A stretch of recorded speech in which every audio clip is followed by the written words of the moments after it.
And we are live. John, man, good to see you, buddy. Good to see you too, Ben. Appreciate you Yeah. having me on here today. No, this is great, man. I made a list of all the people I wanted to kind of contact and And uh 30 of them said no. So you said, hey, what's John doing on Thursday? exactly. Exactly. Get you going. So no, I do appreciate it, man. For those who don't know it and who we got here today, I got John Carpenter, who is our he's with Members First. But he's got a pretty cool background as well. So what I reason I wanted to bring you on is John to talk about obviously your backgrounds, the actual bank itself, the local credit union, the kind of industry, the way it's shifting, local banking, and maybe some of the investments and things. I mean, that's kind of where my interest goes as well. But so Perfect. let's start off. Tell me your role. What's your role at Members First? Sure. So my official title is relationship manager. And, the focus on that, I'm here in Lancaster, but I really do have a kind of a footprint throughout central PA.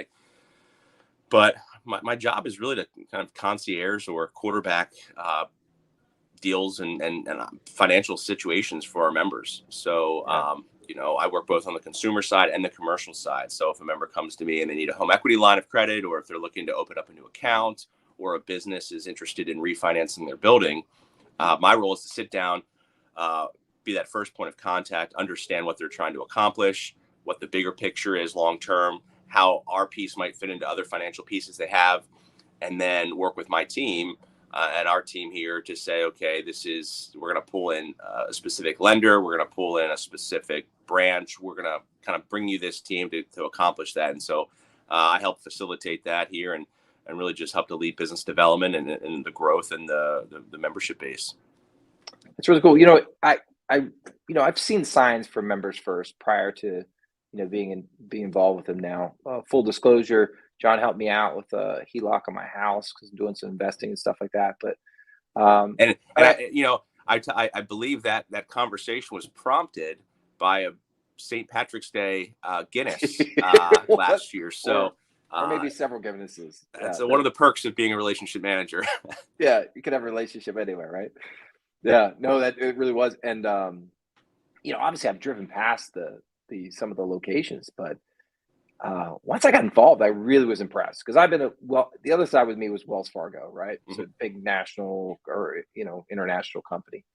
But Members First is really, really impresses me for everything from the website to the service. So tell me a little bit more about Members First. Like, how big is it? I know I consider it a local business or local bank right now. Sure. And that's what's interesting. So, the biggest difference, we're a credit union versus a bank. And we kind of have a big feel, but a credit union, we're owned by the members. So we're currently, I think it's like, I don't know what the latest number is, like 550,000 members, almost 600,000 members throughout, at this point, central PA, but we've got members in every single state now in the country. But started in 1950 as like a Navy credit union, then a federal, like a Army credit union, and just sort of merged and kept growing and growing. And now we're at a point where nearly $7 billion in assets. We focus primarily here in central Pennsylvania with offices kind of and branches, almost, I think it's 62 branches now. We just expanded 3 more up in Berks County. So we're like a small financial institution compared to some of the bigger national, international banks. But from a credit union standpoint, we're one of the top 50 in size and a lot of other things. So it's interesting because we can, as we built the company over the last 70 years on sort of the mom and pop, like checking, savings, auto loan, we do that very well all day, every day. But now we're competing in the commercial space, $15, $20 million refinances, buildings. So kind of that whole gamut. The interesting thing you talk about the marketing, we kind of rebranded. I guess it would have been, I forget what time, doesn't matter anymore after pre and post COVID. There's just this gap of space. But we launched the new brand. I guess it would have been 2020. Sort of reestablishing ourselves, putting a lot of time and energy into the website and into the app, so that we know, even pre-COVID, this was the plan, but we knew that people are mobile and they want to do things on their phone. And so we still have 62 branches where people can go and see a face, interact. But we also have an app where you could do all of your business. You can even contact me via the concierge app, or not even talk to me, just sort of go through the bot, if you will. And it's pretty cool to see the engagement of that over the last couple of years. Yeah, I can say that I'm a user and I'm impressed. And with my background being web and internet marketing, so I'm hyper focused on that kind of UX experience, and it is impressive how much you can do, how much information you get out of it, how easy it is to navigate. And then every touch point I've had so far, either by phone, text, which was impressive, right?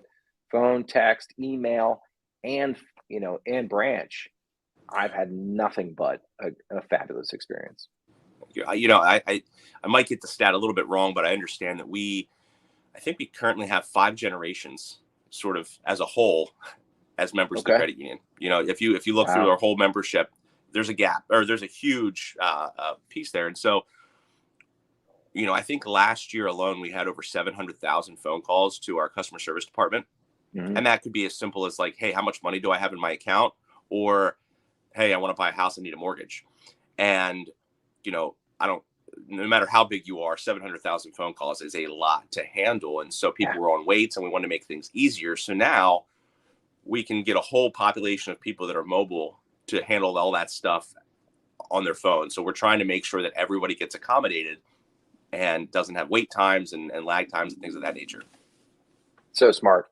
I mean, I compare that to, I have several different banks that I use for different business reasons. And, some one bank I keep just because I know they have a branch in Florida to where I vacation a lot. Mm-hmm. Otherwise, the credit union, I have better service, better contacts, better everything. Literally just so I could take hit an ATM down there. That's it. Really. I mean, it makes sense, and we're not for everybody or for every situation. Yeah. But, I'll tell you, even last year, I had a business member, and he was a business and personal member, and wanted to buy an investment property down in Florida, a quite large one, $2 million, rental, Airbnb type thing. And we looked at the relationship. We looked at, he lives up here, but the deal, and we did it. And actually, we can do mortgages all down the East Coast now, or in every state. So, sometimes it makes sense to work with someone down there. But if we've got a good member up here, I think the other thing about credit unions, which you can, if you're down there and you go to another credit union and you pull cash out, they don't charge you the ATM fees. So that's sort of nice. This fraternity of credit unions. But so talk to me. What, obviously I know the name credit union, but what is a credit union versus bank? I mean, the biggest difference is going to be like we're insured the same, the same, mm-hmm. And NCIU, FDIC, all those things. So financially, your money's as safe in a credit union as it is in a bank. Yeah. The biggest difference is shareholders versus members. So, I don't have to bank at bank XYZ, but I can mm-hmm. buy stock in XYZ. Okay. And as a consumer, I could sit there and get a dividend or return, and hopefully that, they charge tons of fees to people so that my returns are better. Yeah. Whereas a credit union, we don't do that. So if you're a member, that's the stakeholder. And the way that we sort of give back to that is, substantially less fees on things. I noticed that. Minimums, we're not, given 10% in our checking account, but we're able to say, like, we can give a little bit more interest, better interest on returns, and a little bit lower on some other things.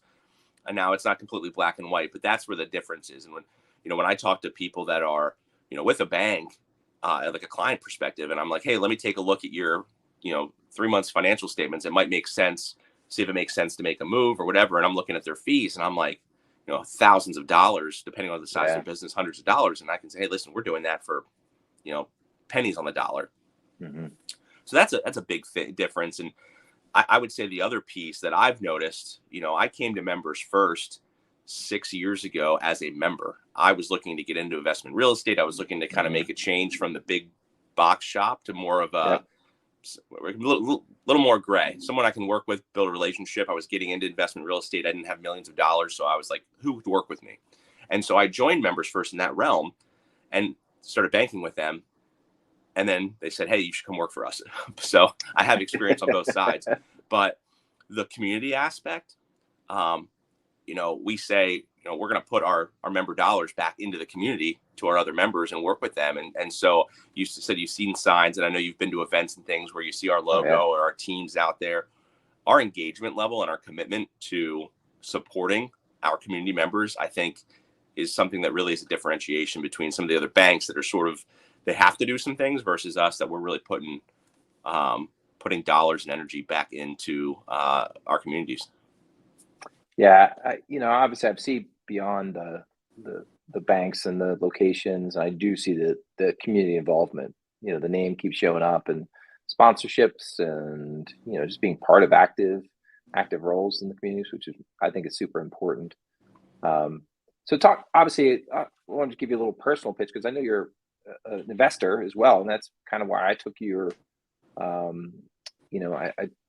took your suggestion to pull my HELOC through Members First, but because I know you and your family do flipping and everything else. So is this the kind of bank that, like an investor would want to have a relationship with?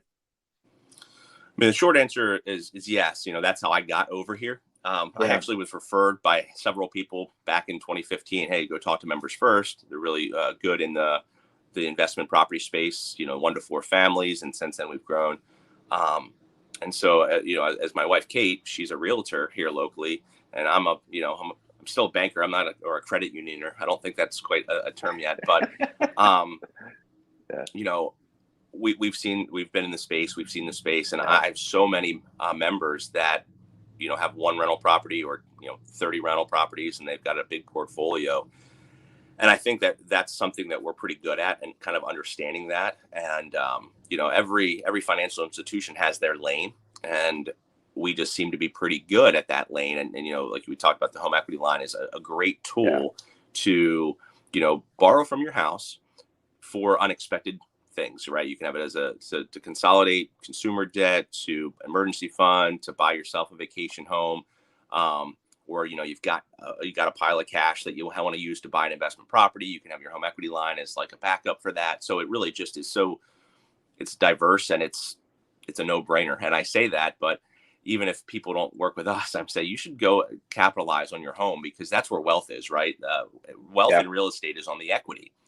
And if you don't use it, you don't have it. Sure. But you have to use it wisely. That's the key, for sure. Yeah, I didn't pull the trigger because obviously this past year the numbers for a lot of the properties had just gone skyrocketed and bonkers. So I just kind of paused my efforts for it, but I know I have it, right, and it was a smart move, and I just thought that was and the nice part is you don't have to use it. That's one of the coolest things that you were kind of telling me. You're like, look, pull it. You don't have to use it. Right. But if it's there, if you ever do need it or want to make, investments with it. Right. And it's one of those things where this year, the last 2 years especially, has been pretty awesome. I mean, relatively speaking, right? So appraisals are not COVID awesome. I've seen appraisals 20-30% higher than folks think, right? They think their house is worth 280 and all of a sudden it's worth 320. And I'm not an appraiser, so I'm certainly not an expert to say, but I've seen hundreds of these things over the last 2 or 3 years.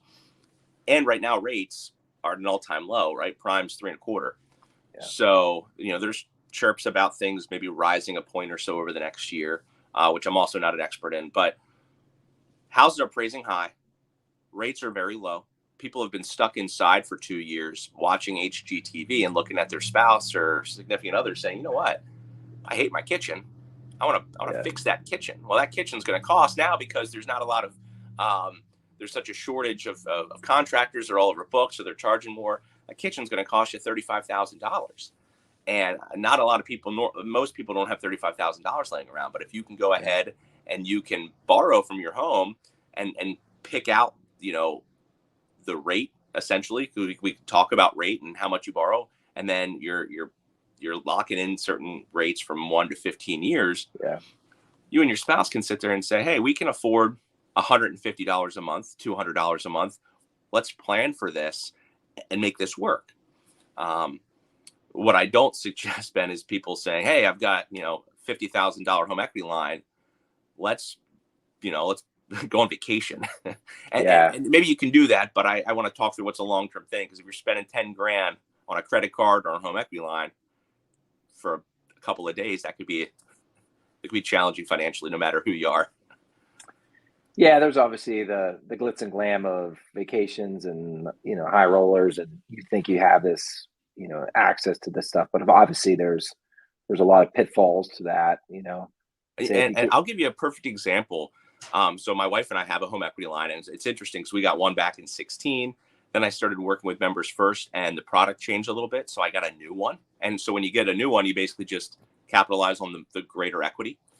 So I've had 3 in the last 6 years because, I live downtown here in Lancaster City.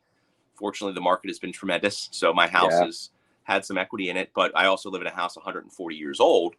And so last fall, I guess it would have been 2020 fall, we put in a new HVAC system.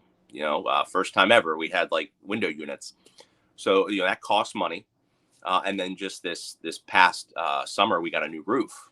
So I don't want to spend any more money in my house, but what I've done is we know we have that home equity line, and we had some cash to pay. So I paid for that stuff in cash because I could.